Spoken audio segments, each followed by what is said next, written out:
Hi, everyone. Hopefully you can all see me and hear me well. So a very warm good morning, good afternoon and good evening to you all, depending on where you are in the world. My name is Hannah Swee and I'm a climate change expert with the Initiative for Climate Action Transparency, or ICAT. And it's really great to have you all join us today for this webinar to launch some of ICAT's new guides and tools on adaptation and loss and damage. Before we begin, a quick note on some practical aspects of this webinar. So as you may already have noticed, you are all muted with your cameras off.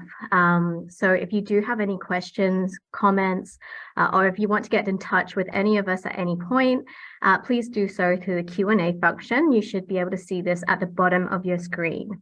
So you just click on that icon and you can submit questions or questions or comments throughout the webinar there. Also note on interpretation. So this webinar will only be available in English and there will be no interpretation option in the Zoom link.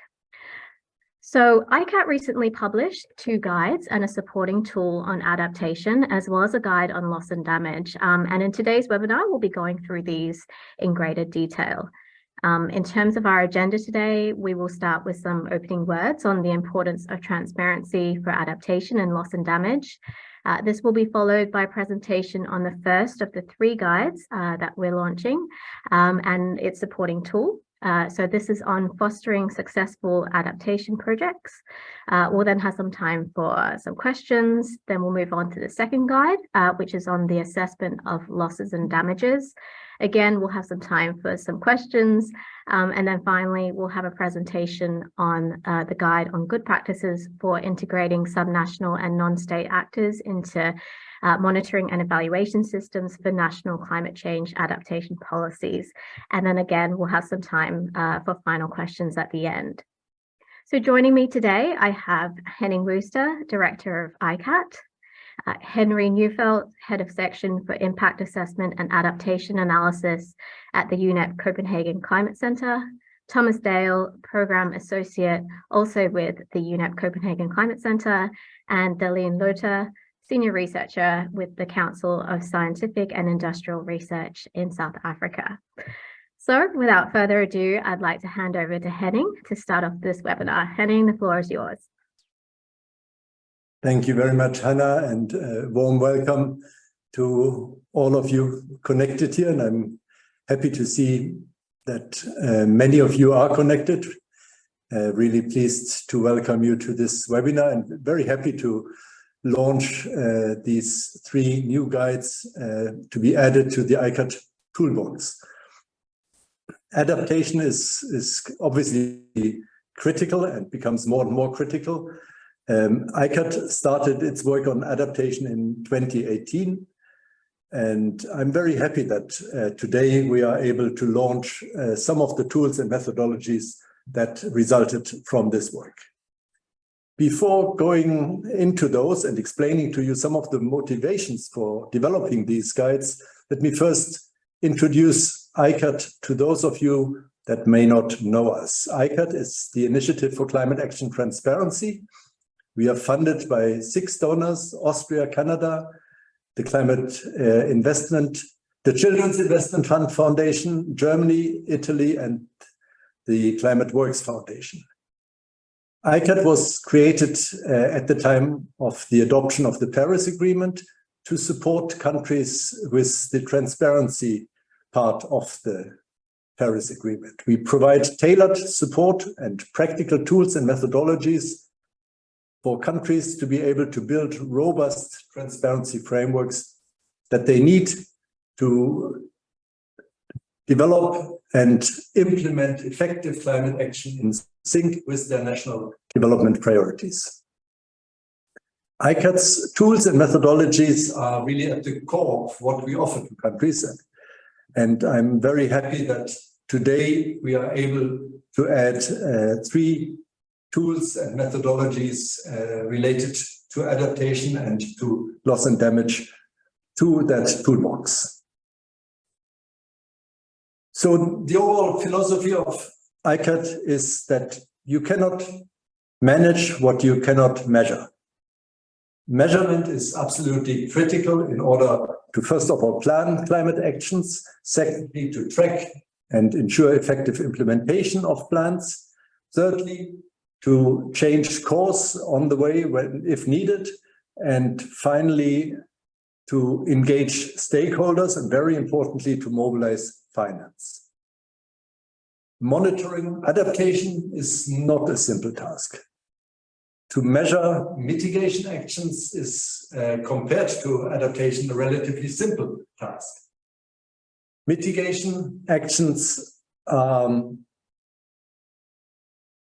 simple or relatively simple, and there's an internationally agreed metric for this. This can be applied across the board. The key metric for mitigation, CO2 equivalent, makes it easy to aggregate measurements. For adaptation or loss and damage, such a metric does not exist. So it makes our work much more complicated. There's no one size fits all. Each country has very specific adaptation challenges, and often within countries, these challenges differ across regions. One coastline might not be the same as an adjacent coastline. One valley will be different from the one next to it. And each needs specific, tailored, and targeted adaptation actions. A robust planning process is always essential. Each location and circumstance needs specific adaptation goals and measures. And that also implies that monitoring will have to be tailored to the specific circumstances. With all this in mind, it's necessary for adaptation activities to be implemented and managed at the local level. The engagement of subnational and also of non-state actors is crucial to success.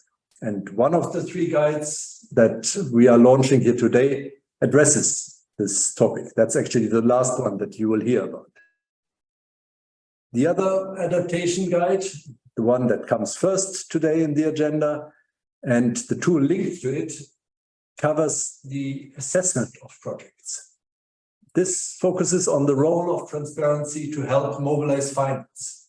It is a very practical guide that gives specific advice on how to assess adaptation projects and make them ready to be presented to financial institutions or to be assessed in committees that need to approve these projects. So, as I said, a very practical guide.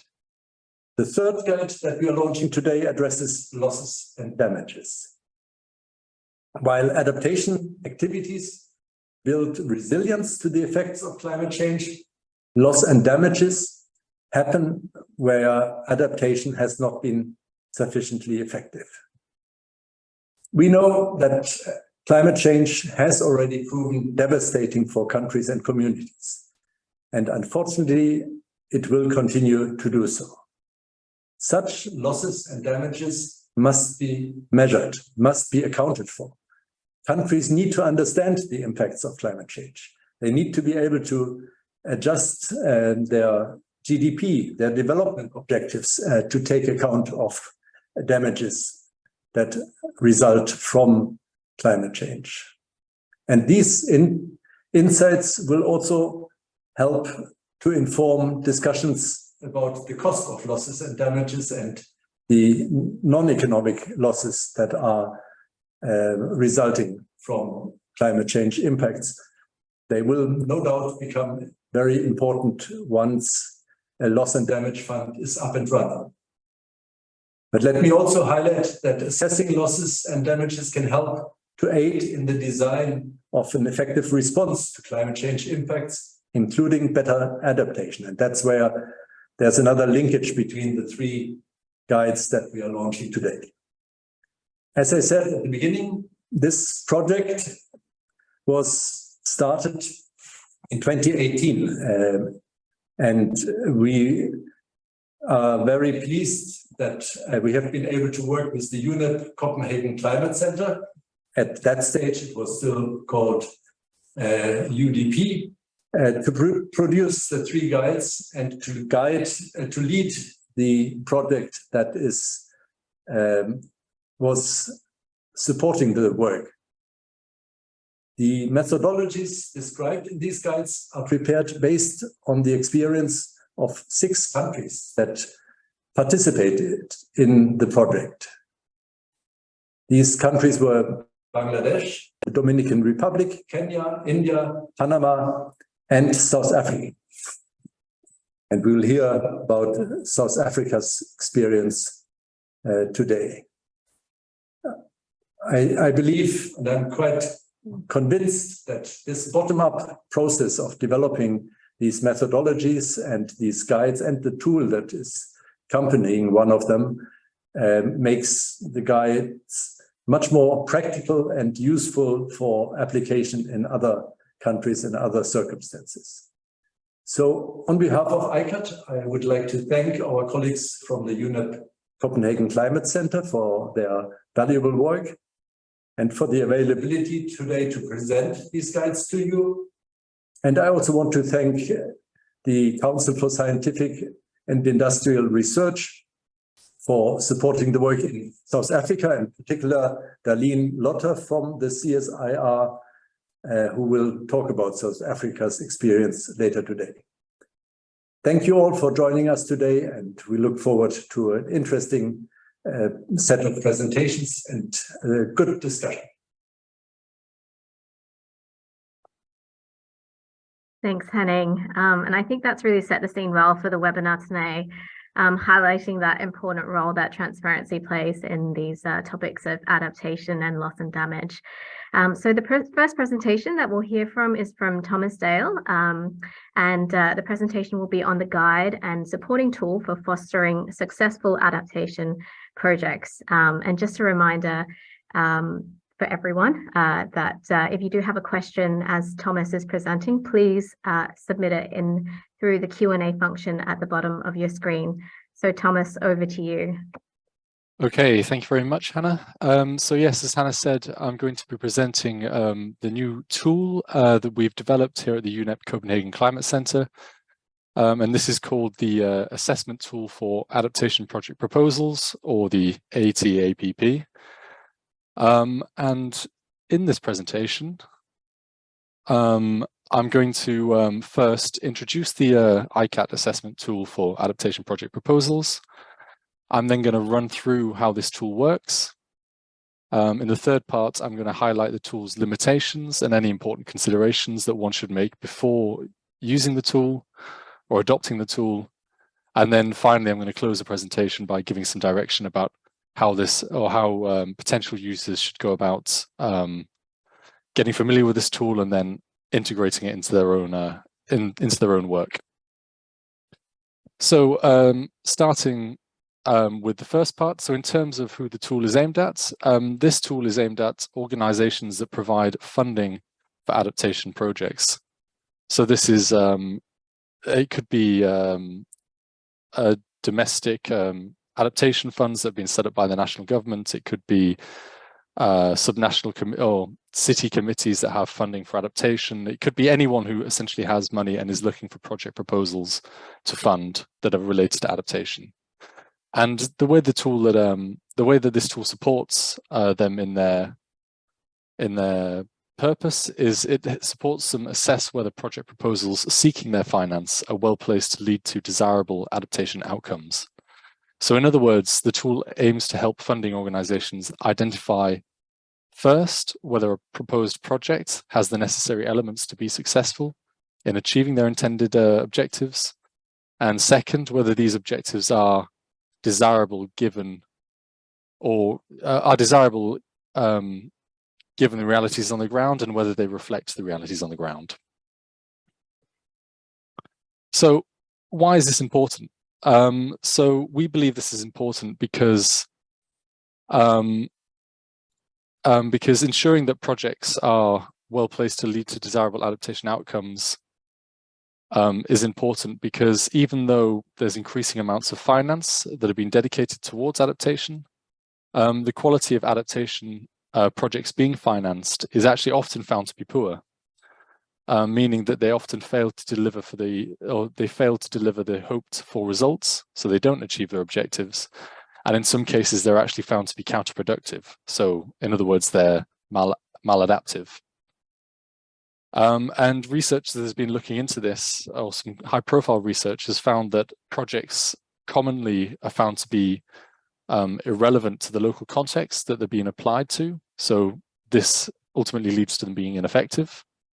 They're unsustainable following the project lifespan. So once the money dries up, they cease to function and cease to continue to deliver the results that they're expected to. In some cases, they end up entrenching or exacerbating existing inequalities in power structures, which is, again, a negative. And sometimes they're found to have unintended negative consequences outside the project area. So while they may achieve some kind of positive results within the project area, there are knock-on implications that are negative beyond those. And finally, very often they're found to not really be adaptation projects at all, as these projects have very little relevance to the process of adapting to climate change or addressing climate risks. And essentially, a lot of these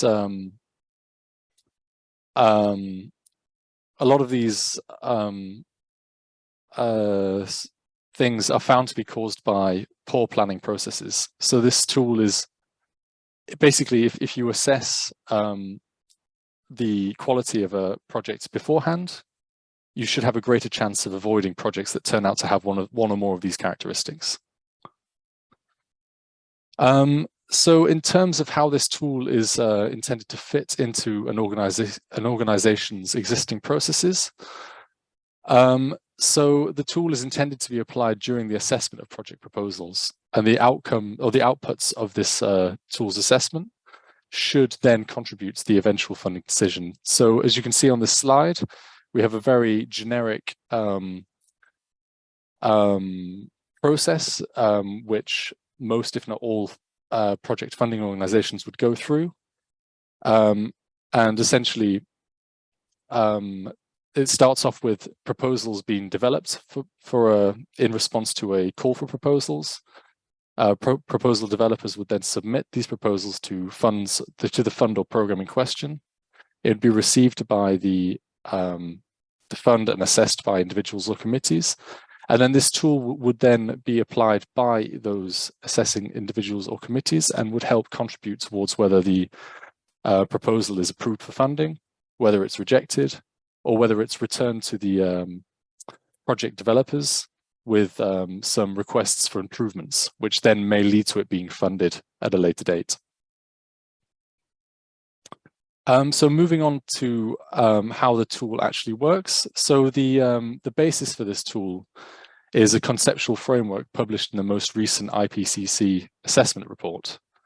So there's a framework in the Working Group 2 assessment report that stipulates that in order for adaptation to be successful in leading to societally desirable adaptation outcomes,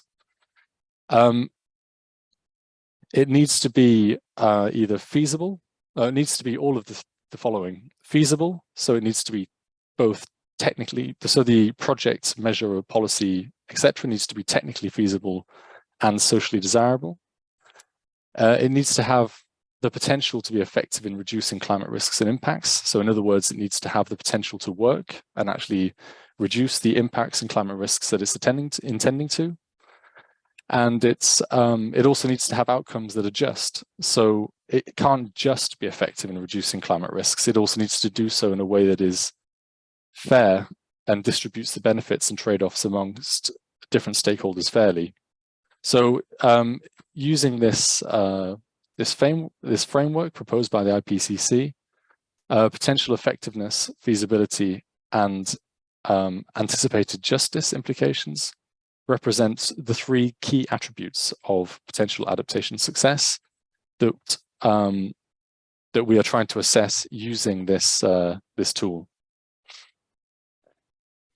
So the three attributes I've just gone over of potentially successful adaptation are pretty abstract. So the way the tool works is we operationalize these three attributes of potentially successful adaptation by breaking it down into 19 much more tangible elements that contribute to projects being successful in realizing their adaptation objectives. And so these are outlined in the table below. So just to give a few examples, elements such as having a clear project justification, having a clear adaptation rationale, a proposal having a clear and comprehensive logical framework or theory of change. These all contribute to projects being effective, and therefore the presence of these insinuates that a project is more likely to be effective. Likewise, the clear and realistic articulation of benefits and trade-offs of the project are likely to make it more, or likely to mean that the project is more desirable. And maybe giving some examples of anticipated justice implications, the presence of stakeholder engagement in the development of the project, or gender considerations mean that the project is more likely to result in outcomes that are fairly distributed amongst different stakeholder groups and across genders. These elements are derived from, these 19 elements that are assessed by the tool are all derived from widely acknowledged principles and best practices in adaptation project planning. So by assessing these elements, one can discern whether a project adheres to the principles and best practices, or adheres to good principles and best practices, and therefore you can sort of get an impression of whether or not this is a well-planned adaptation project, and therefore whether or not it is likely to be successful. So to assess the extent to which a project possesses these 19 elements, the tool poses questions aimed at interrogating whether or not a project proposal possesses each element individually. So these questions are presented in the form of a short questionnaire, for which the questions for the first 3 elements are shown in the image on the right of this slide. And for each element, there are 2 to 7 questions posed, to which the user can answer either yes, yes to some extent, or no. And these questions are designed to be intuitive. Therefore, it is expected that the user would only need to read the project proposal once before being able to answer the questionnaire in full. So it's not intended to be a massively time-intensive exercise, though obviously in some cases the user might need to refer back to specific parts of the project proposal in order to answer the question properly. Okay, so just to provide a quick illustration of how this tool works, the following short recording, shows how a user would fill out this questionnaire. So it's working. So the questionnaire starts by interrogating whether there's a clear articulated need or a justification for the project being proposed. So starting with this, with the question 1, which is, does the proposal clearly describe the problem the project will address? And in this example, we have thought yes, so we've clicked the yes button, or we've answered yes in the questionnaire. And then likewise, we also think that the questionnaire describes how the project addresses the causes of this problem. So I've clicked yes for question 1B. Oh, apologies, I can see the video has restarted. And so moving on from this, similarly, we also think that the proposal has well-defined objectives and clearly describes how the activities to be implemented under this project will contribute to achieving the project's objectives. So for questions 1.2 and 1.2b, we've also clicked yes. Moving on to the second element, which interrogates whether a project has a clear, comprehensive rationale. Question 2.1 asks whether the proposal describes the current climate risks to be addressed by the project, and whether or not the proposal clearly describes how the planned activities will, or whether or not the planned activities will address these risks. And for both of these questions, we believe the answer again is yes. But for question 2.2, meanwhile, this asks whether or not the proposal describes future climate risks to be addressed by the project, and whether the proposal clearly describes how it will address these future risks. Now, in this this hypothetical example, we're not so sure that it does. We believe that the project makes reference to the fact that the future climate risks will get worse, but doesn't provide concrete information about how these risks will develop. So for this, for question 2.2, we answer yes to some extent. And then likewise, we believe the project proposal provides no information about how the proposed activities will be effective under worsening climate conditions. So for the final question, we answer no. And as you can see, the template also has space to make notes about which a user would do,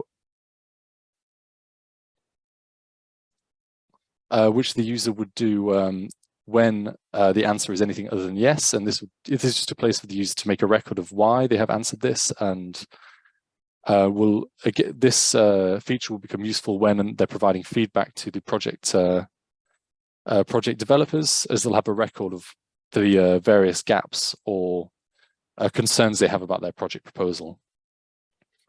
And then finally, in the most right column of this questionnaire, we have a column called red flag warnings, and this is essentially automated to provide the user with a quick prompt if the answers to the questions are overly negative. And this prompt will basically give a brief description of why these elements that are missing from the proposal are important and what the consequences of them not being there are.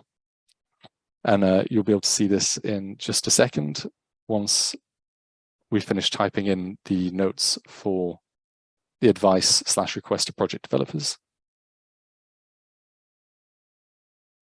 And so you see it comes on the right. Okay, so moving on.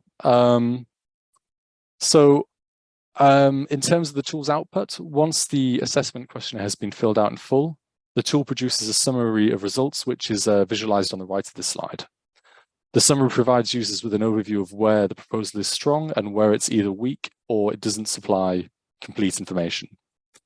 So the overview, or this overview, is intended to support users to produce their assessment of a project proposal by highlighting the areas where the proposal needs to improve before it can be approved, or before it should be considered for approval.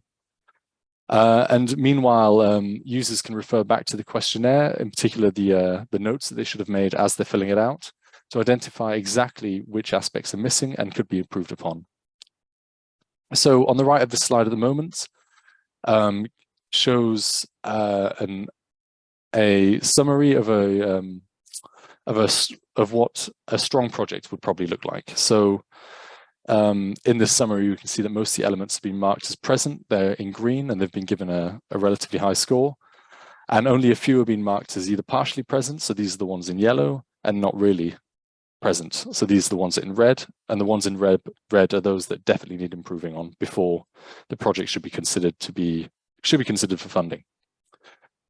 And the example now is what a middling project would probably look like. So a project that would get this kind of score would generally at first glance appear to be coherent, covering all the basics relatively well. However, once you start interrogating it more closely, it will be found to fail to provide complete information related to key elements of a successful project. So we can see here there's actually quite a lot of red in the summary, and that's because the proposal really didn't have all the information that you should need as a project assessor in order for you to be confident that they have properly planned this project in adherence to good practice and adaptation principles. And finally, this is what a weak project would look like. And this is what would happen if a project proposal was generally incoherent and fails to provide basic things like sufficient or realistic information about how it will achieve its objectives. Okay, we've already gone over this, but I'll just quickly go over it again. So as I said, the overview is the main output of the tool, but then users would be encouraged to use the other useful features of the tool. This is the space to make notes, which should then be very useful input in formulating feedback back to the proposal developers. And likewise, the automated warnings should just prompt or guide users of the tool as to why the elements that are being interrogated by this questionnaire are important for project proposals. So I'm now coming towards the end of my presentation, but I also think it would be important to highlight some important limitations to the tool, as well as considerations potential users should make before deciding to apply it. So first and foremost, I think it's important to highlight that this tool cannot indicate whether projects will actually be successful. So what this tool does is it assesses whether projects possess characteristics associated with being successful. So by doing this, you're assessing whether they're well planned and therefore well placed or more likely to be successful in their aims. But it can't indicate whether they will actually be successful because there's many other factors that will determine whether or not this will be the case. And the largest or the most obvious one is the quality of implementation. In other words, is the plan followed properly? And you simply can't know this from looking at the plan in of itself. Secondly, this tool is not a substitute for having relevant technical expertise. So even within the individuals or committees assessing assessing project proposals using this tool would still need to have relevant expertise to be able to identify when projects are, for example, technically feasible, or when whether technologies are actually acquirable. And basically, because this tool is quite broad, it's hard to build this into the tool in a way that would be bulletproof. So essentially, this tool will help assessors, but it isn't a replacement for expertise. Assessors will still have to have a certain level of expertise to be able to apply this tool properly. And finally, a consideration as opposed to a limitation, but this tool is generic. It's been developed to be applicable to all kinds of adaptation projects, regardless of size, sector, focus, or type. And so as a result, in its default state, basically in the form that you can download it from the ICAT website, it's not tailored to the needs of an organization applying it. This, however, can be overcome quite easily through making adjustments to the tool, which most obviously would be by changing or adding questions to the questionnaire in order to fit with the specific mandate that the organization applying it has. Okay, and then finally, just some notes on how to start using the tool if you're interested. So first and foremost, the first step is to download the available resources. So on the ICAT website now, we have the Excel tool, which is what you've been seeing the images and videos from. And we also have a guidance document, which will, in quite some detail, talk you through the tool, how to use it, explain the underlying premise, and provide any other types of guidance that you need in order to start applying the tool. So we suggest you download these, start testing them, trying to apply them to your quality assurance processes. And then once you feel comfortable with this, you can look into how to make adjustments to the questions posed by the tool to suit your specific needs. And finally, just to note that this tool is a prototype. It has only been developed this year. So as a result, I would urge organizations interested in using this tool to feel free to contact either the ICAT Secretariat or us at UNEP Copenhagen Climate Centre, and we can start to explore how we can support you to start using this tool and even tailoring it to your specific needs. So I'll finish my presentation there. Thank you very much. Back over to you, Hannah. Thanks, Thomas, for the presentation. And as Thomas mentioned, the tool and the guide are available on the ICAT website now. The recording of this webinar will also be available, and I know a lot of those in the audience will have found that very useful, the demonstration of the tool that Thomas just gave. So that will all be in the recording as well. So we do have some questions that have come through in the Q&A, which we can take now. So I'll just go from the top. So we have a question on which says, how do you go from yes or no to a percentage? So I'll hand over to Thomas or Henry if you'd like to answer that question. Yeah, I can come in on this.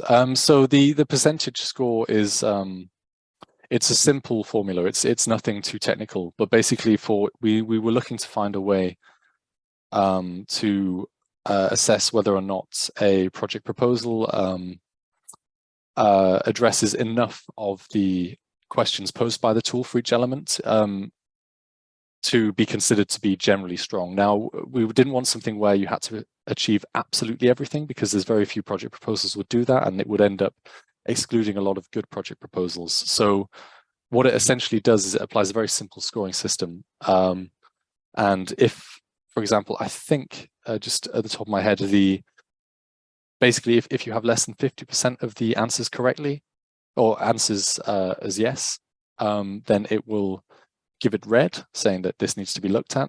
If it's between, I believe, 50 and 83, I think it's orange, which should probably be looked at, but not hugely critical. And then anything above 83% is green. But this tool is provided in the guidance document. So if you want to look further, it describes very clearly how this scoring system works. Thanks, Thomas. So the next question asks, does the tool incorporate the principles of locally led adaptation? Yes and no. I think it touches upon some of the principles that are embedded in the principles of locally led adaptation, but because we've wanted to keep the questionnaire manageable, we didn't want to have more than let's say 60 questions or 65 questions. We couldn't make a question for each one, so a lot of these are implicit in broader questions relating to stakeholder engagement and vulnerable populations. So yes and no, basically, is the answer to that question. Great, thank you. And then we have another question that says, one of the biggest difficulties from organizations using tools to assess projects is dealing with incomplete information and uncertainty. In many cases, a yes or no is actually an I don't know. How does the tool deal with uncertainty and help organizations to direct themselves to where to find answers when there's incomplete information? So incomplete information is a very a prominent problem in project proposals. So essentially, we work under the premise in the tool that project assessors should, when it's not provided, when information isn't there, they should ask for it actively. So they shouldn't assume that if information is not there, that it has been done, and therefore incomplete information is treated in the same way that bad information or clearly unrealistic information is treated with. So essentially, if let's, for example, get stakeholder engagement, if one of the questions is, does this project is there evidence in this project proposal that it's been developed in collaboration with stakeholders? If the project proposal says nothing about this, this will be marked negatively. So it's essentially pushing the onus on the project assessors to go back and say, please provide some transparency on how this project was developed. And then, then they can assess that based on its merits. Thanks, and I hope that answered that question as well. Then we have another question. The question is about the top-down, the predefined. Does it use the predefined top-down approach? But what about a bottom-up approach, which looks at national or fund-specific priorities? I'm not sure I 100% understand this question. I mean, one thing that we potentially, if I've not misunderstood it, one thing that we explain in the guidance document that accompanies this tool is that this tool has been developed to assess. Essentially, it's been developed to assess the quality of proposals, which we do so by looking at whether it adheres to good practices and adaptation principles. Now, obviously, different funds will have they'll have their own priorities about what they want to focus on, and whether or not this a certain project proposal meets their specific priorities, as opposed to just being a high quality proposal, would have to either be assessed separately, and most organizations already have a process for this, or if you wanted to, you could, by adding questions, to the tool or adding to the questionnaire, you could add questions that assess whether or not this project is in line with the funder's priorities. Now, I hope that answers the question. I'm not 100% sure I've understood it correctly, but. No, that's fine. And if there are any follow-up questions, please feel free to write in as well if that wasn't quite what you were looking for. And then we have another question on whether the tool or guide includes traditional knowledge. Yes, that's one of the elements actually. So there's some questions on traditional knowledge. Basically, first you select whether or not traditional knowledge is relevant to the adaptation project, because it's not always, depending on the project and its context, it's not always super significant. But if you assess it to be, there's then some questions about the extent to which the project proposal incorporates traditional knowledge into its design. Great, thank you. So I think that's all the time we have for now for the questions and answers. So if you do have another question from the audience, please feel free to write those into the Q&A. We do have some more time throughout the webinar to address those as well. So thank you all for your questions, and thank you to Thomas for your responses. Thomas, we'll come back to you a little later in the webinar when we talk about another one of the guides. But for now, I'd like to introduce Henry Neufeld, who will present on the guide on assessing climate change-driven losses and damages. So over to you, Henry. Thanks, Hannah, and I'll just start sharing my screen. I hope that it works. Let's see, share. So you're seeing the wrong one. Okay. Are you seeing the screen sharing mode? Yes. Yeah. So I'll be talking about the tool that we've developed for assessing climate change-driven losses and damages. And below you can see all the organizations that were part of the ICAT adaptation project that Henning briefly introduced. And for that reason, I don't have to talk about the project at length or even briefly as I wanted to in this slide, but this gives you an overview of what we were trying to achieve, the countries we've been working in as pilot countries, and also the areas they've been working in, developing methodologies that we then used to draw upon and develop the methodologies that we are presenting today. So the objective of assessing climate change-driven losses and damages is to provide methodological elements for assessing these losses and damages at national level. And understanding the challenges that we face, the types of measures required, and to address these challenges, that's the rationale for developing this guidance document.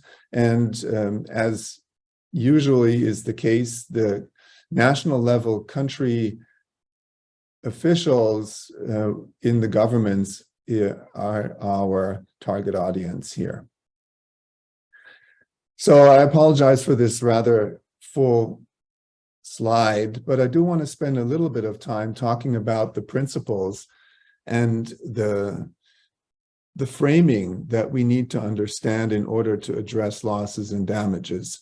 So the IPCC defines climate change impacts as the consequences of realized risks on natural and human systems. And then the risks themselves are the interaction of climate hazards, and exposures and vulnerabilities to these hazards, right? And then these impacts generally refer to effects on lives, on livelihoods, on health and well-being, on ecosystems, species, economic, social, cultural assets, services, and infrastructure. So these are the areas in which we see impacts take place that we can then look at.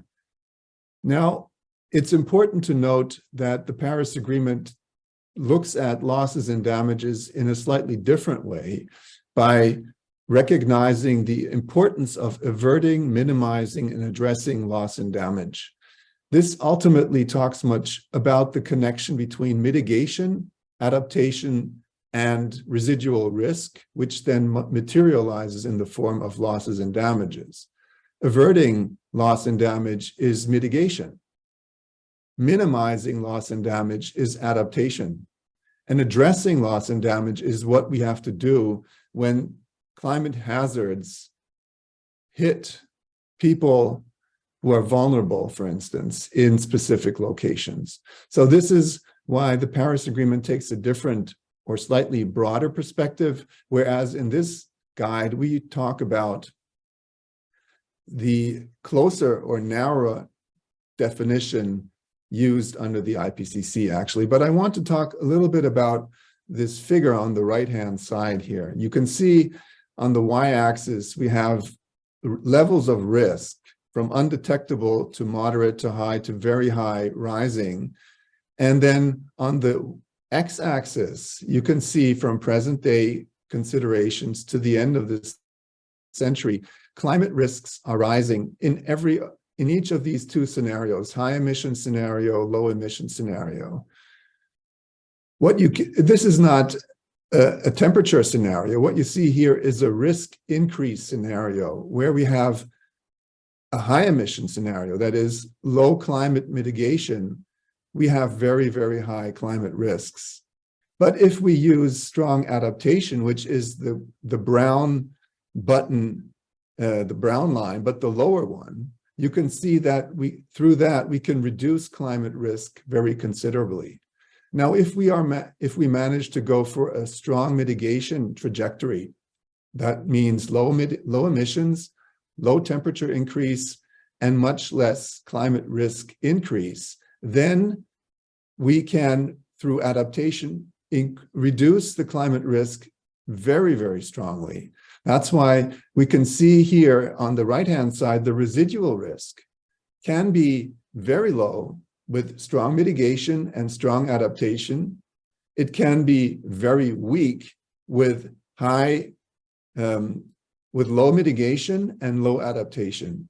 So the residual risk, which eventually turns into losses and damages, is what we need to deal with.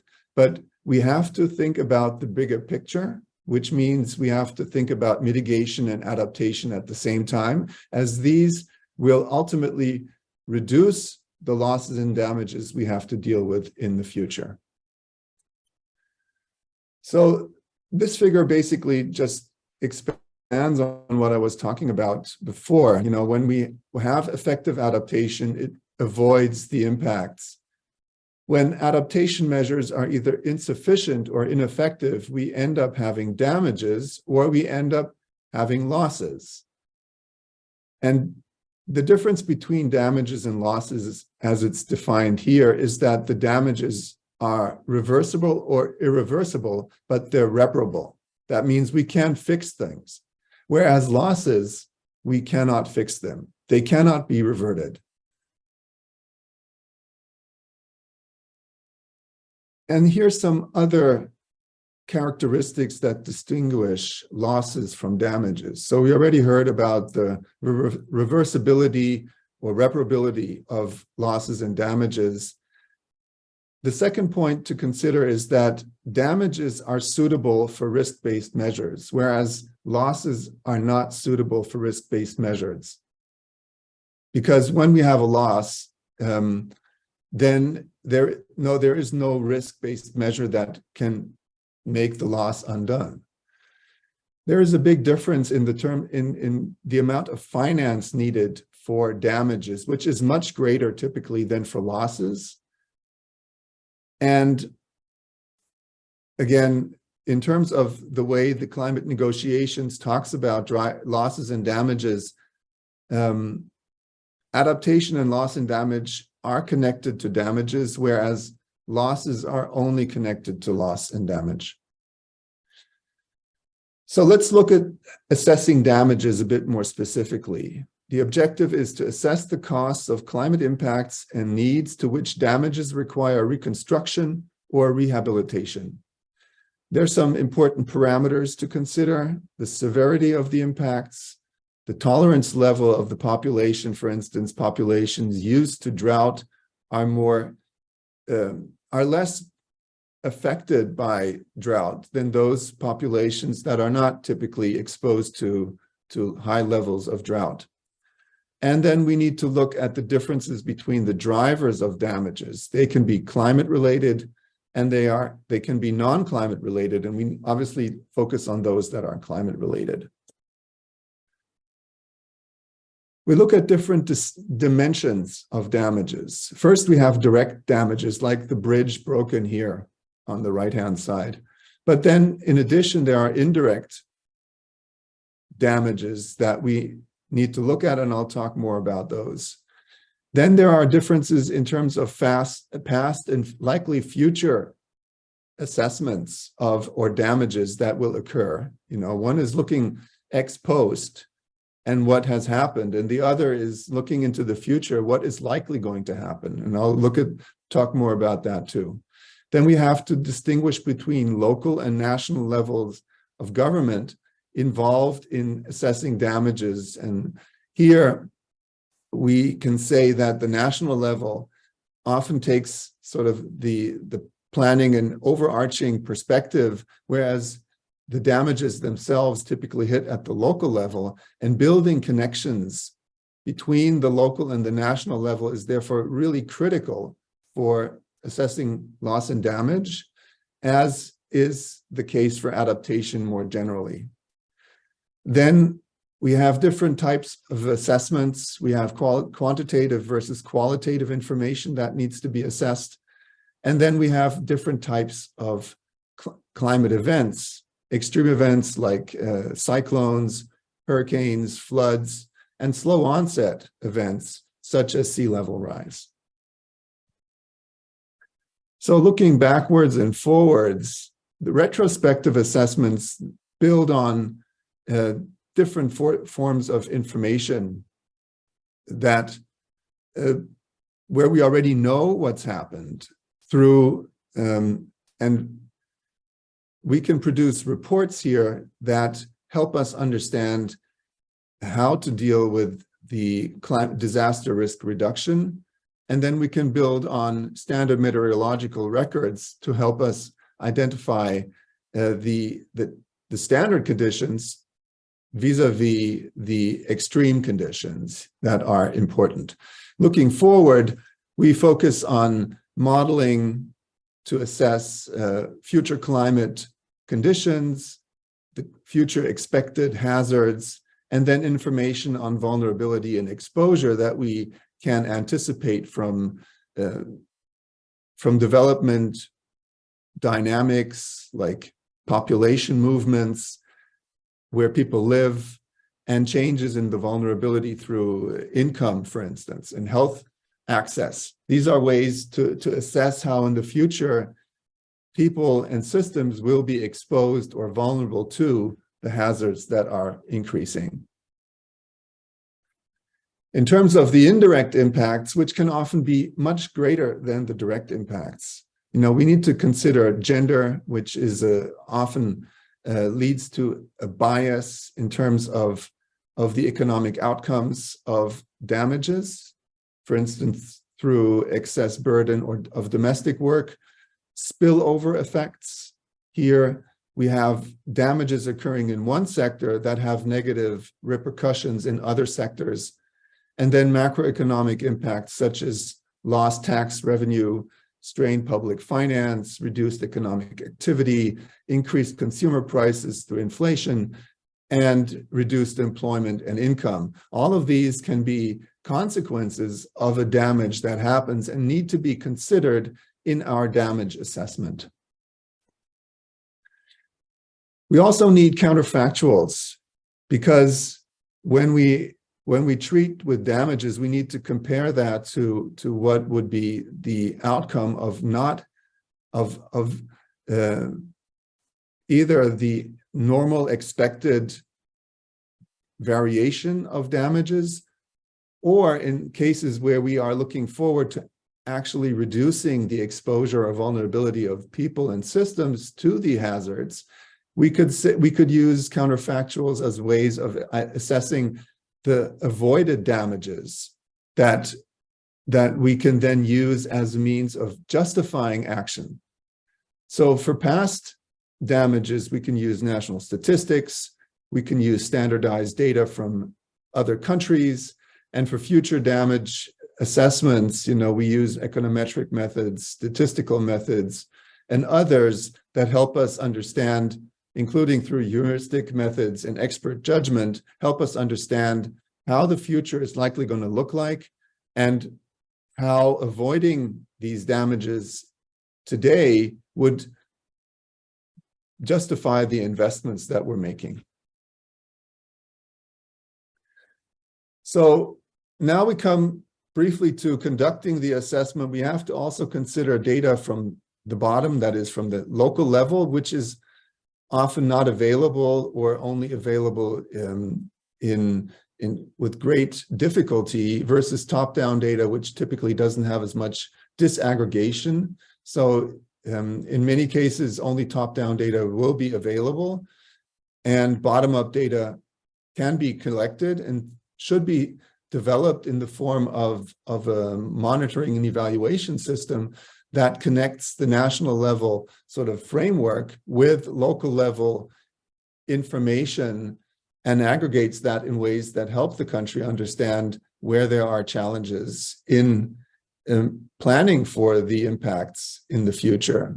And then finding that information will be much easier going forward. I think the assessment levels that we look at that really depend often on the availability of data, but also on the scope of the damages that we're trying to assess. Each of the damage categories that you can see on the right, infrastructure, water sanitation, power generation, transport, telecommunications, education, health, housing, and economic sectors, agriculture, manufacturing, services, or tourism.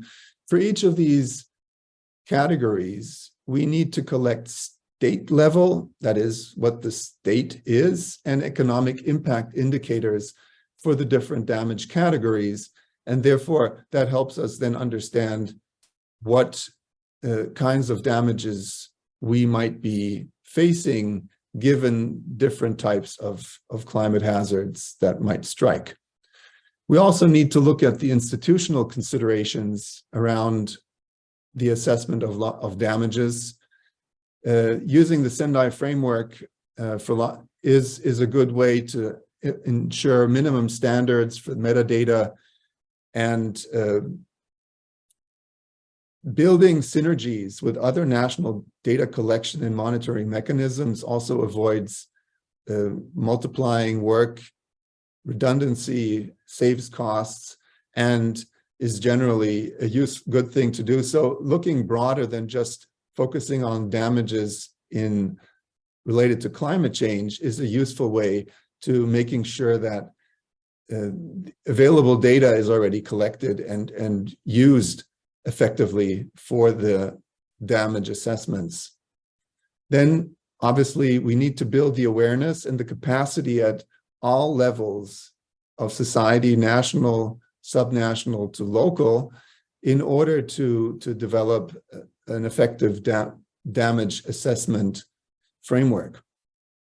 And then, lastly, it's important to integrate damage and the management of losses and damages into the legislation, into policy, to make sure that there is a working framework and delivery system to collect and aggregate information around losses and damages. So coming now to the assessment of losses, which is really quite different from the assessment of damages. There's much more information around damages than there is for losses.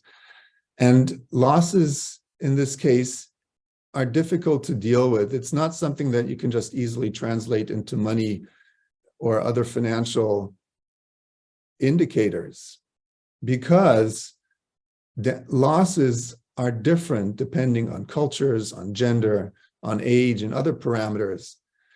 And it will therefore be difficult to say where losses end or begin, and we need to look at this in a case-by-case basis. So the objective of the assessment then is to first identify the choice of assessment method and figure out what, in order to figure out what the losses are we are dealing with.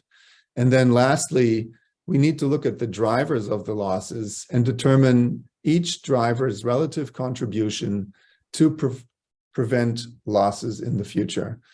And I want you to look at the picture on the right, because on the foreground, you can see where the glacier was in 1995 and where it is today.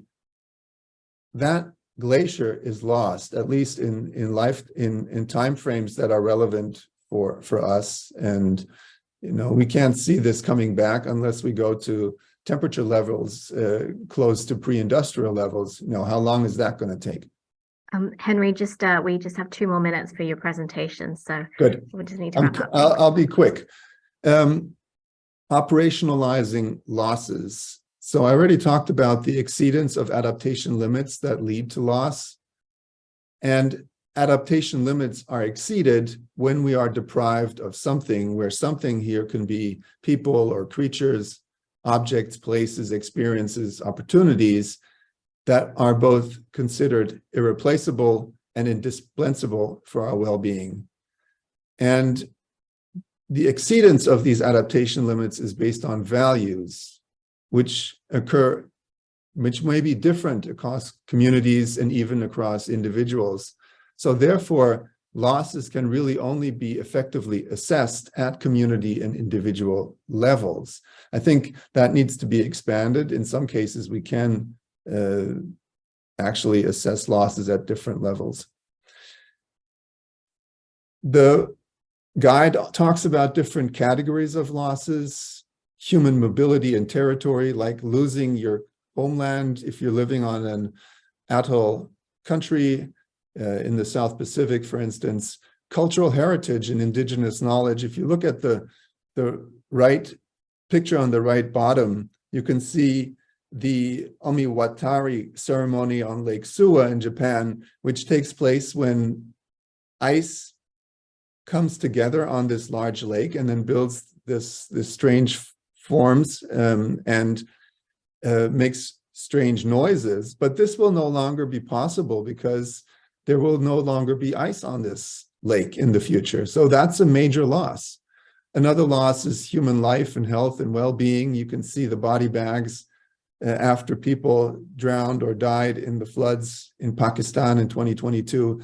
Biodiversity losses, as this polar bear, you can see, looking at the shrinking ice that it needs to survive. So all of these are different categories of losses that we need to consider.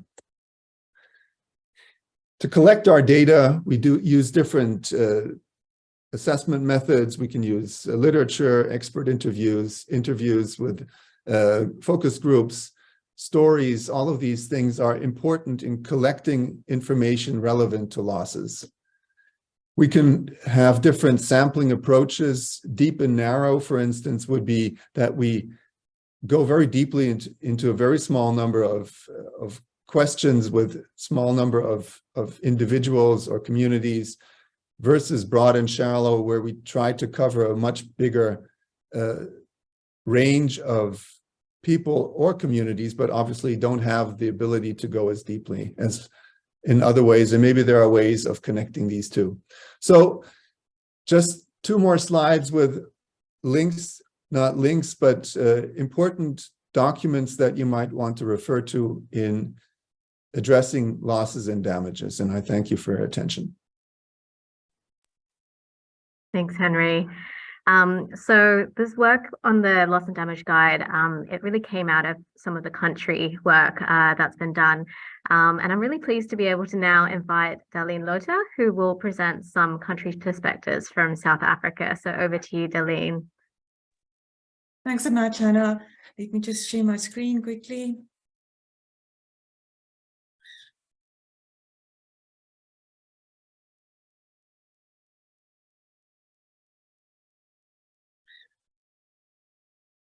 Okay, I hope that's fine on your side. My name is Dalian Liter, and I'm from the Council for Scientific and Industrial Research in South Africa. And I'll just give an overview of the work that was done as part of ICAD in South Africa. So, sorry, I just need to shift my screen a bit on this side.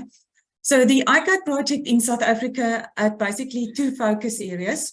In the first phase of the project, the team looked at the M&E of multi-hazard early warning systems with the aim of enhancing efficiency in M&E of those systems. In the second focus area, the team developed and tested the framework for the M&E of impacts of climate-related disasters with the aim of tracking the progress of adaptation actions in South Africa.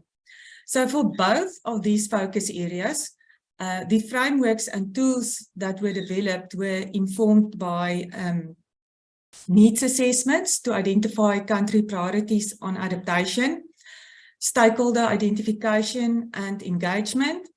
And we also did capacity needs assessments to understand M&E activities that's already undertaken by stakeholders to identify barriers and also what they need to strengthen their capacity going forward. So as I said, in the first focus area of ICAD, the focus was on an M&E framework for multi-hazard early warning systems. The objective here was really to develop a list of indicators which address monitoring, observation, and forecasting of hazards, and which is also aligned with existing policy, legislation, and reporting requirements in South Africa. The indicators were grouped within three elements of effectiveness. Efficiency, we had efficiency indicators, reliability indicators, and impact indicators. The efficiency and reliability indicators were based on the WMO checklist for the components that early warning systems need, while the impact indicators relate more to assessing loss and damage, which I will talk about just now.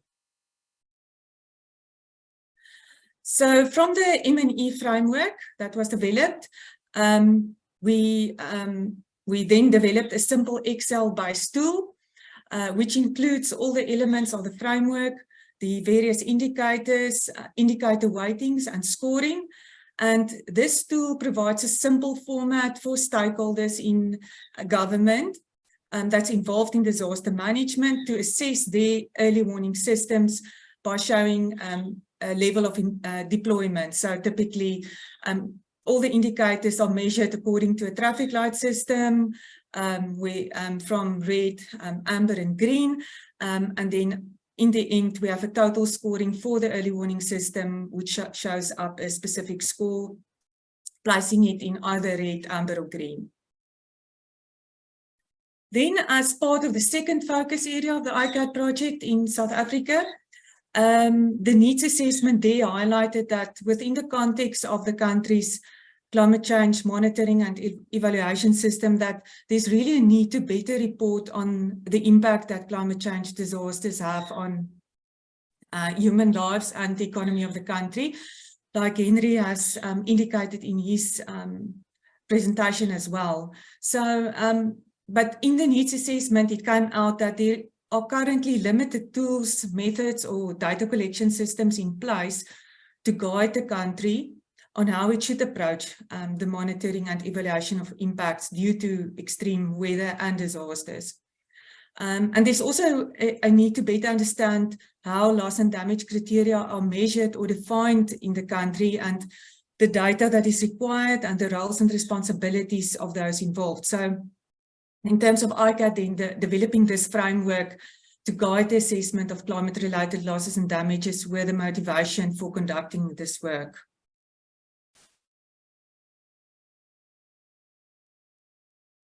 Framework included firstly a review of local and international resources and other frameworks that guide the assessment of the impacts of climate change. So these included sources such as post-disaster damage assessments, the risk management framework, and as Henry mentioned, the Sendai framework for disaster risk reduction was really important in guiding our work. And then secondly, we looked at information. We tried to set a baseline for impacts of climate change in South Africa. So where we analyzed and assessed how also not just the baseline, but how it is reported locally. Then thirdly, we consulted with custodians in the country. These range between various government departments, research institutions, academia, as well as we consulted with the financial and insurance institutions. And then lastly, we identified challenges in terms of data funding and institutional capacity, which then ultimately led to the development of the framework. Excuse me, this slide shows the outline of the various elements of the framework. It starts out by explaining the context of loss and damage in the country, looking at what are the main types of hazards that South Africa needs to deal with, where they occur, which hazards are more likely to occur in specific areas, and what are the risks of these hazards occurring in the future. It defines loss and damage principles in context of these hazards, as well as why we need to monitor it, what are the existing databases, what type of legislation apply in South Africa.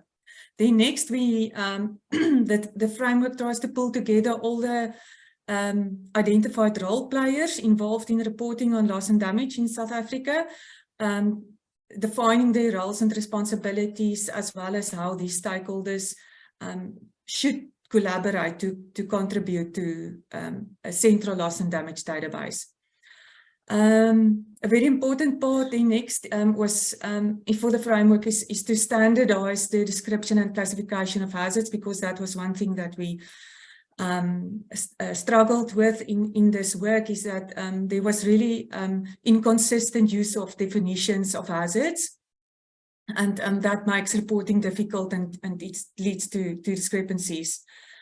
So the next thing in terms of also standardization on the classification of impacts and which indicators to use. The indicators that we use to assess both the economic and the social dimensions of loss and damage. So here we looked at the Sendai framework, which suggests specific indicators for specific targets. An important part also of the framework was a data architecture, because there are existing databases in South Africa, but they're not really talking to each other. So it's critical in terms of to integrate those databases, and when adding more information, it's necessary to do data verification to ensure that the data that's collected is of good quality, that it makes sense, it's valid, and it's also based on correct inputs. In terms of then reporting back, that was the next step. When reporting on data, it should be aligned with the existing reporting structures. So in the case of South Africa, we have two key institutions with their own databases. One is the Severe Weather Impact Database that's being managed by the South African Weather Services, and the other one is the National Disaster Management Centre's database. And then from there on, that information should go into a central repository. It's proposed that South Africa's existing climate change M&E system will serve as a central data repository to minimize duplication. Yeah. So I just want to see if I'm finished with this slide. Yes, and then that all of this information, having this in a central repository would make it easier to do international reporting. In developing the framework, several challenges were encountered, ranging from data gaps and inconsistencies. As I said, a lack of consistent classification. There were poor coordination between stakeholders. So the framework tried to address these challenges through specific interventions, such as best practice collection methods, standardized classification of the events, and very important is clearly defining the roles and responsibilities of the of stakeholders, and then also another specific intervention was simplifying data collection so that government officials are not overwhelmed with information, and there's a burden on them. In terms of the practical application of the framework, a key outcome was the development of a simple Excel-based loss and damage tool. The tool is aimed at local government. It focuses, as I said, on the most critical elements and data needs in terms of human and economic indicators to perform M&E. And the aim of this tool is really to simplify data collection, start out with collecting essential information and scaling up in steps to more complicated information. The idea is that it can in future be expanded to include more types of data and more complex analysis in future. And then just my last slide in terms of the lessons learned during the development of this framework. It was useful for us to develop a baseline data set on loss and damages for the country. This is really helpful to understand the types of data that's available, how it is structured, where are the caveats, and who are the data custodians. And then this really helped us in standardizing data collection practices and protocols going forward. Secondly, in terms of partnerships and communication with and among stakeholders, we know that that is key. We had several meetings with stakeholders, so this facilitated the acceptance and the willingness of stakeholders to actively support the framework. And then lastly, it was important to link, align, and integrate the loss and damage framework into existing databases and structures. As I said, this is helpful so that users and government officials are not overburdened with additional reporting. Yes, and just my last slide for more information on the monitoring on the two tools that was developed. We'll share our contact details. Thank you very much. Great, thanks, Darlene. And we actually just have a quick question. I'll get you to stay with your camera on, because this question's about using local. So it says, how can we use local data or even qualitative information as part of the loss and damage assessment? So if you have any thoughts from the South African experience that you could share, that would be appreciated. Thanks. I don't think, I mean, we really, at the information that we collected were more quantitative data, so we didn't really use qualitative data, and it was not also appropriate for at that stage for the purpose of the tool. But I don't have, maybe Henry has some ideas on that, in terms of that.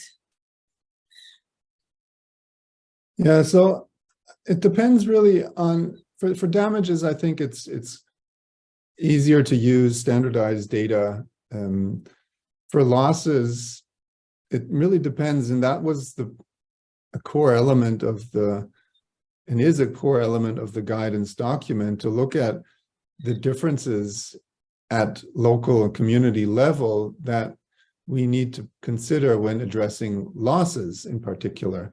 So it depends on the situation, so to identify which types of data will then ultimately be available. You could collect numbers of people injured through, whose lives have been lost, or well-being has been significantly reduced due to the climate hazards hitting them.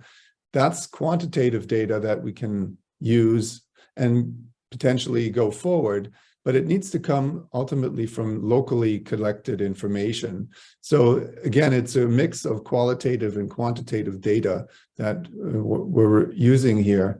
And a lot of the dimensions of losses in particular are not easily collected in the forms that we have typically access to through statistics. That's why it's so important to go to the ground level and have these interviews, talk to people in communities to figure out what actually matters as losses and how that can be addressed. In many cases, it can't be sort of brought back. There are no effective ways of retribution, really, or compensation in many cases. Over. Okay, thank you both for your responses. So we now have a final presentation on tracking progress on the ground, guidance and good practices for integrating subnational and non-state actors into the monitoring and evaluation systems for national climate change adaptation policies. So Thomas, I'll invite you back to take us through this guide. Okay, thank you very much. Just give me a second to, down. Sorry, something just went a bit wrong with my presentation.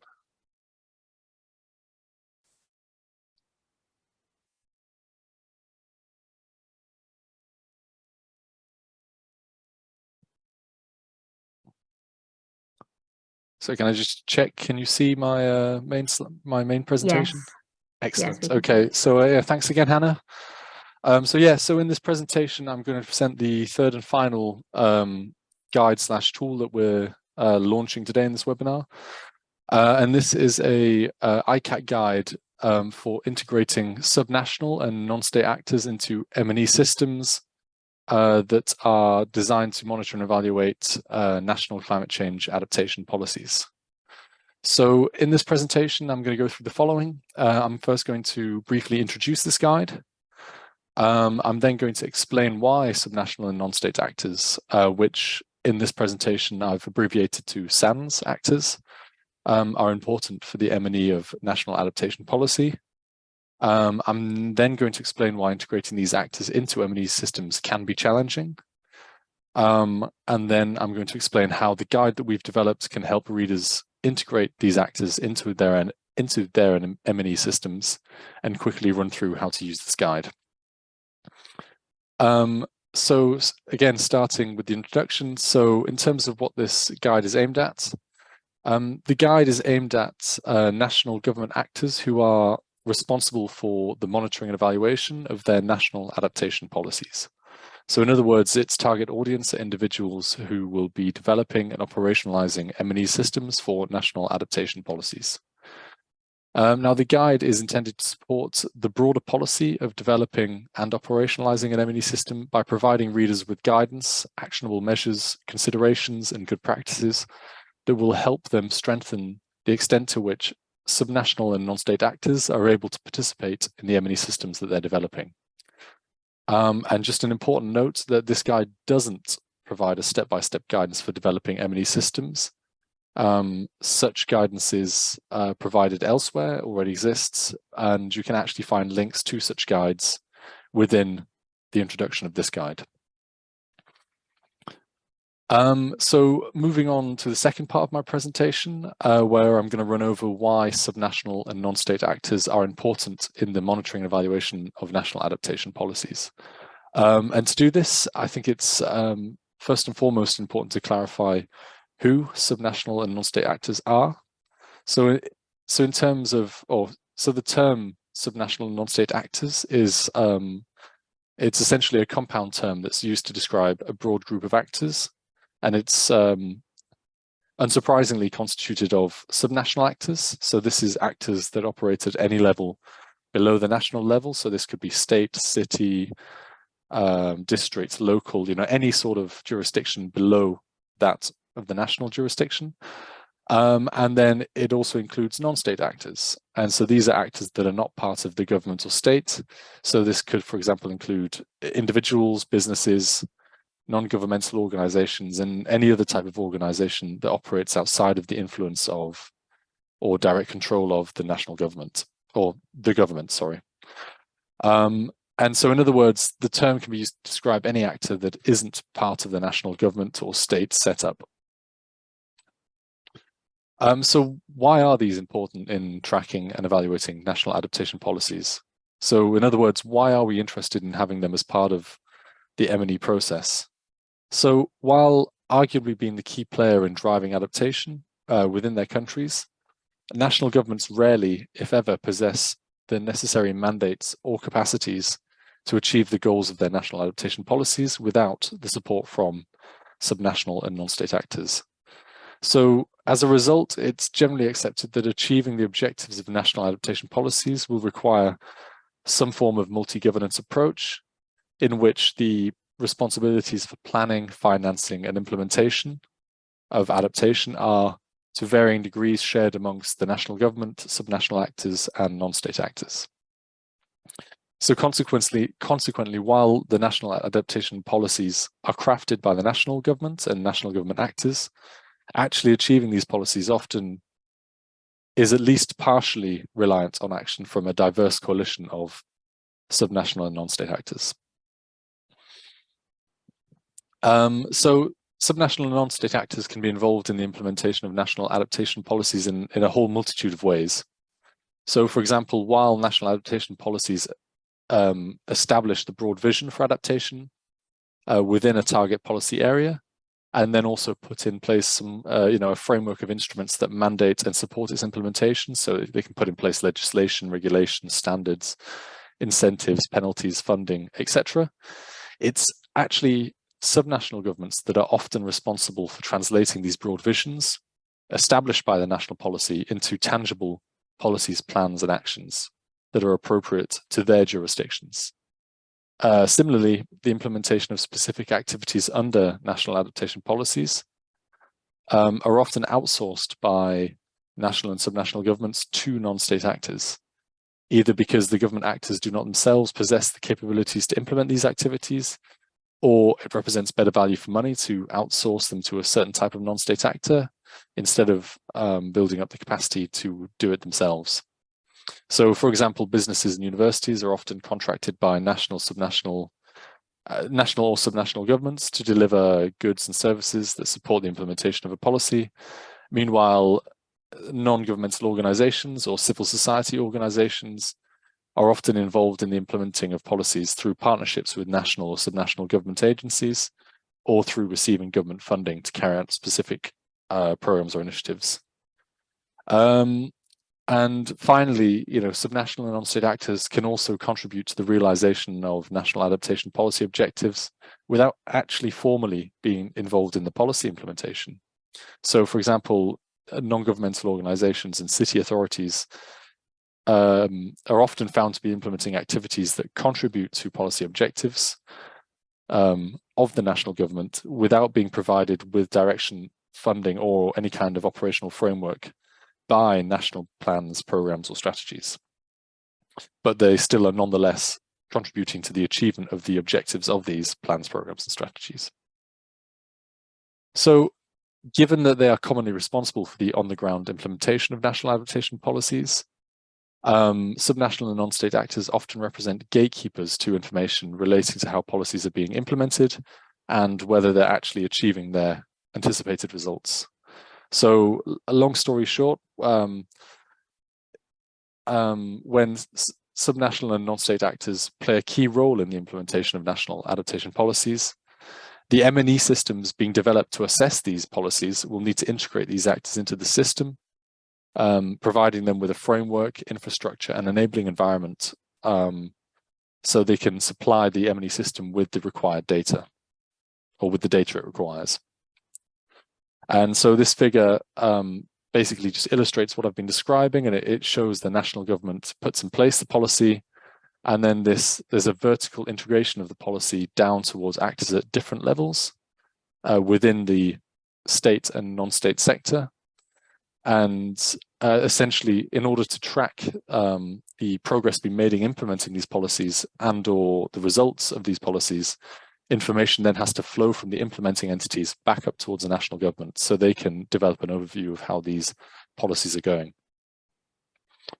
So now we've covered why SANs, or subnational and non-state actors, are important in the M&E of national adaptation policies. We're going to look at why integrating these into M&E systems can be challenging. So starting from the bottom, what does integrating subnational and non-state actors into an M&E system actually involve? So integrating these actors into an M&E system refers to the actor providing actors with a formal role in the M&E process, namely data collection, and putting in place the necessary elements that enable them to carry out this role. So in of itself, it's a relatively straightforward process, and it should essentially involve first assigning them with responsibilities to perform specific tasks in the M&E system, and this would be done by providing or assigning them responsibilities within the M&E system's M&E plan. And then second, you would need to provide them with the following elements. So indicators to collect and indicator protocols that tell them how to collect these indicators, tools and methodologies for collecting these indicators, reporting protocols that specify how and when they should report data, institutional arrangements that enable the sharing of data. So this could be, for example, agreements or establishing multi-actor partnerships. And then finally, supporting arrangements such as the provision of capacity building to these actors to help them, collect this data properly, and also finance to cover the costs of collecting data. So essentially, if it's this straightforward, then why is it challenging? Now, this can be challenging because while the presence of these elements described in the previous slide are a prerequisite to integrating subnational and non-state actors into an M&E system, their presence alone doesn't really guarantee that that these actors will actually partake in the M&E system, that they will actually collect the data required and submit it on time and do so to the quality required.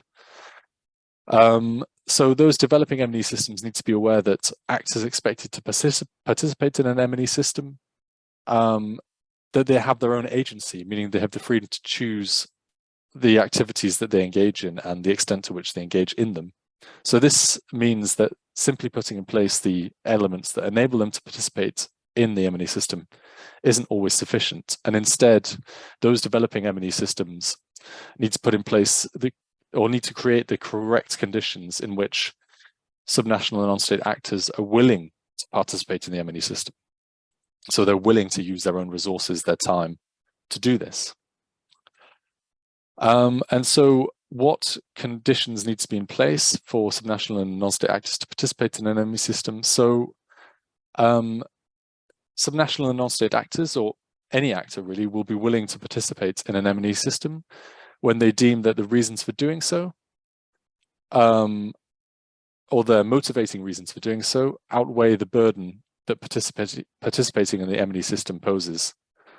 So subnational and non-state actor would be willing to participate in a system, or whether or not they will be willing to participate in the system will be determined by the overall size of the burden posed by the M&E system. So in other words, do the actors in question have the necessary resources and capacities to collect the data they're being asked to collect? And also the net strength of the motivation for participating in the system. So do the actors in question view participating in the system as being worthwhile for them? So the elements that determine whether an actor will be willing to participate in an M&E system is visualized in this figure, with the question of whether they have sufficient capacity being determined by the two factors on the left side. So that's essentially, whether or not they have the right capacity is determined by the capacities possessed by the actors. So, essentially what technical expertise do they have? Do they have the required equipment? What budget do they have? What staff availability do they have? And it'll also be determined by the capacity demands posed by the system. So, what level of technical expertise is required to collect data? What equipment is required to collect data? How much budget, staff time is required to pay for the data collection? Thomas, we just have 2 more minutes left for your presentation. Thanks. Okay, then in which case I'll hurry up. And on the other side, we have pull and push factors. So this would be, what benefits do they get from participating in the system? And push factors is, are they mandated to participate in the system by, say, legislation or agreements or the expectations of their stakeholders? So essentially, it poses a challenge, and it's up to those who are developing M&E systems to ensure that the enabling conditions are in place for subnational and non-state actors to participate. Now, with subnational and non-state actors, this can be difficult as these actors are often less likely to possess the capacities required to collect appropriate data, and they also might view participating in monitoring and evaluation of a national policy as not their responsibility. So in that sense, are less likely to prioritize it. So moving on to the closing part of my presentation. So how can this guide help readers help its readers integrate subnational and non-state actors into M&E systems? So the guide is essentially two parts. Part one provides an introduction, and it goes over a lot of the content I've just talked about here, with a bit more on the process of M&E system development. And the purpose of this part is to bring readers up to speed with what they need to know before embarking on this task. And then part two, which is the main bulk of the guide, provides readers with guidance on how to successfully integrate subnational and non-state actors into their M&E systems. And now it does this by providing two things. First of all, it provides readers with guidance on how to identify shortfalls in capacity and motivation amongst the subnational and non-state actors that they want to participate in the M&E system, and how they can do this during the broader process of developing the system. And secondly, it provides readers with an array of different measures and good practices that can be implemented to strengthen subnational and non-state actor participation in the M&E systems they're developing. And a table with all these measures is viewed on the right of this slide. And the different measures and good practice that this guide provides to readers includes those that reduce the technical, human, and financial capacity gaps that make participating in an M&E system burdensome for subnational and non-state actors. So this is very important in terms of making it manageable for these actors and making sure that they can actually provide you with the data. And it also provides a series of measures for strengthening the push and pull factors that ultimately will motivate subnational and non-state actors to participate in the system, and convince them that this is beneficial for them, and therefore they should allocate their resources to participating in the system and collecting this data. And now my last slide. In terms of how to use this guide, as with the last one I presented, the first step is downloading and reading it. The guide has purposely been designed to be easy to read, so to be readable in 1 or 2 hours. And thus, readers should be able to go through this document quickly and obtain a good understanding of, firstly, the challenges they may face in integrating subnational and non-state actors into their M&E systems. And secondly, how to overcome these challenges while they're developing the M&E systems. And secondly, a note that this document is intended to be used as a source of inspiration. So there is no one way of successfully integrating subnational and non-state actors into an M&E system.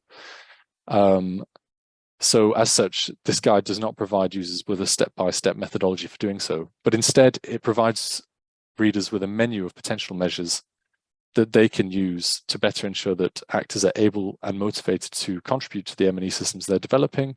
And they should be able to go through this menu and essentially get ideas about what is applicable to their circumstances, given the resources they have to develop these systems.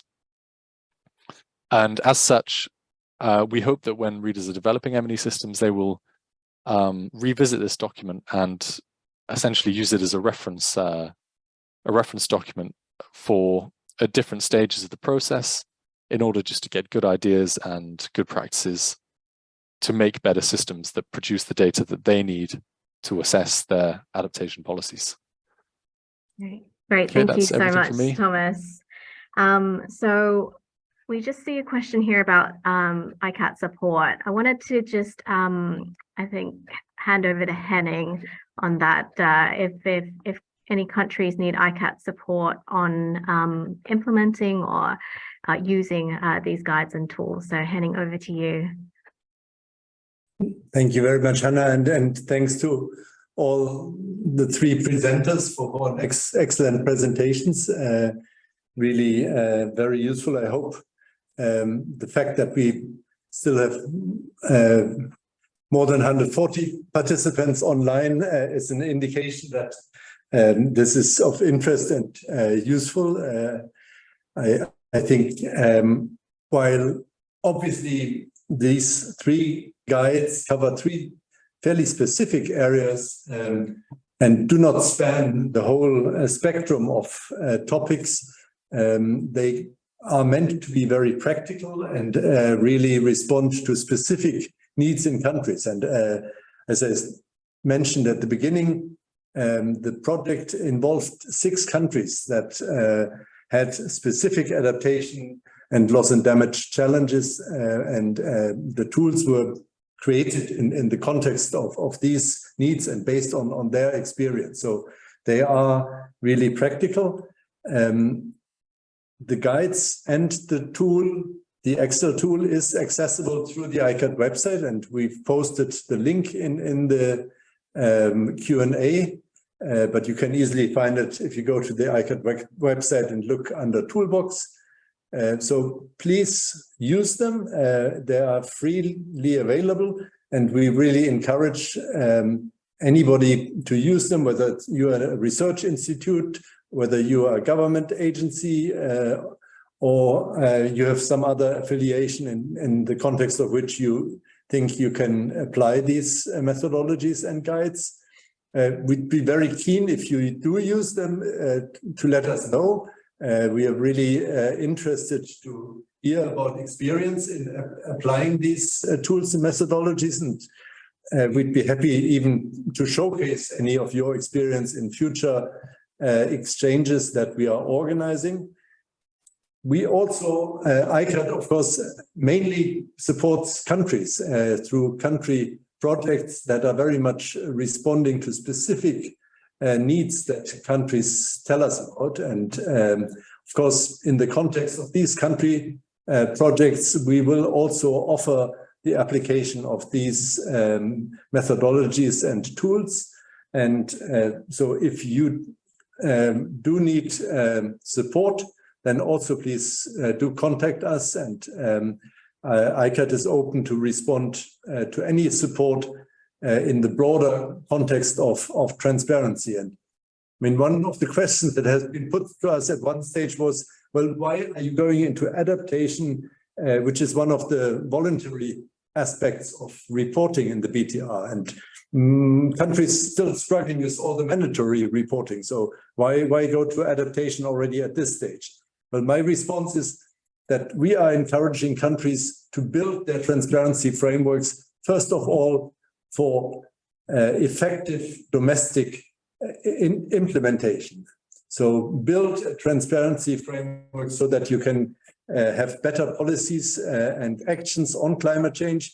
And of course, that very much includes then also the adaptation dimension. And then once you have done that, you're actually in a good position to actually also do good reporting. But first of all, have your own needs and priorities in mind when you build a transparency framework. And that's basically the response and why we've moved forward with adaptation, because many countries have told us that adaptation is extremely urgent and a high priority for them. And yeah, we hope we can contribute to to meeting some of those challenges through these guides. And with that, I know we are over time.